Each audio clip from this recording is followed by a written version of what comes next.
The United States Senate just voted down a Bernie Sanders amendment to cut the Pentagon budget by 10%. And I'm going to show you a couple of names on the list of people that voted it down that may give you an indication into who is right now in the running, the top two, to be Joe Biden's vice president. So first, the obviously disappointing news here from Jake Tapper. Bernie Sanders' amendment to cut Pentagon budget, current proposal $705.4 billion by 10% and reallocate funds to social programs such as education and healthcare fails 23 to 77, meaning that a number of Democrats voted with Republicans to vote this down.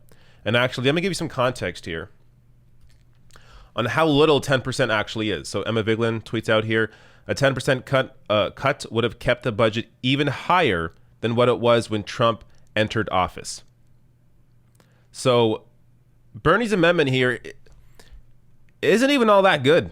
I mean, it's something.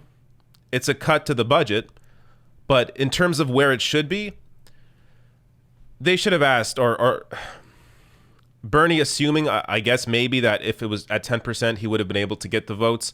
But clearly, in not being able to get the votes, should have pushed for a lot higher than 10%. But here, and the 77 senators still voted against it in the middle of a pandemic, mass unemployment, an eviction crisis looming, and a $2.7 trillion deficit, which Republicans pretend to care about. So let me give you the names. Aaron Matei tweeted out the list here. Senator and potential VP candidate Kamala Harris just voted with the GOP majority to defeat Bernie Sanders' proposal to reduce the Pentagon budget. So let's take a look at the list. Harris is one of the names I'm referring to here in terms of a Biden short list. So Harris is somebody who often has played progressive, has pretended to care about these issues at times, whether it's in interviews, whether it's the position she took during the primary, she has pretended. But here we see, when the rubber hits the road, what side she is actually on. All Kamala Harris is doing is chasing power. That's all she ultimately cares about. And the proof is right here. Somebody else that you have to be a little aware of. Duckworth. Tammy Duckworth.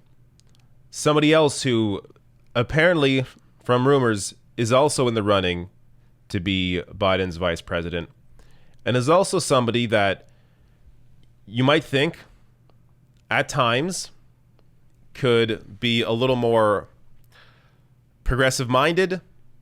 Ultimately, I mean, based on her record, she is not at all left-wing progressive, but again, this may give us an indication that she is also still in the running to be Joe Biden's vice president.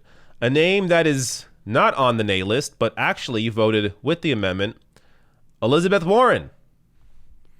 Now, the upside here is, Warren voted the right way.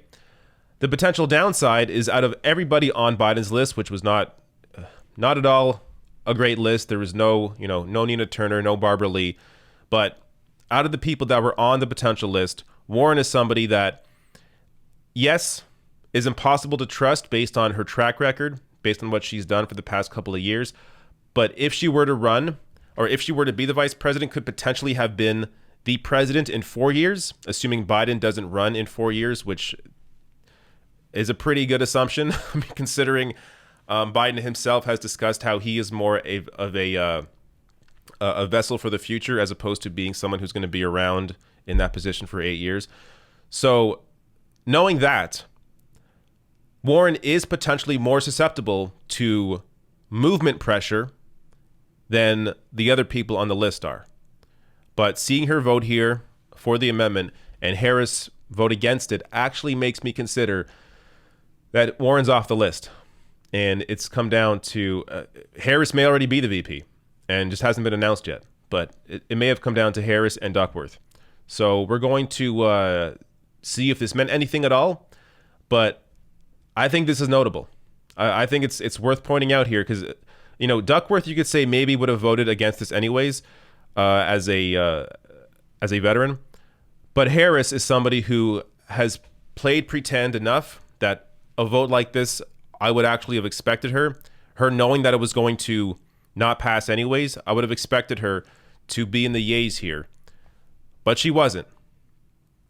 Making me think she's either still in the running or she's already going to be Joe Biden's vice president. But apparently I guess he's going to make the official pick by August or in the beginning of August. So it's coming soon. I guess we're going to find out.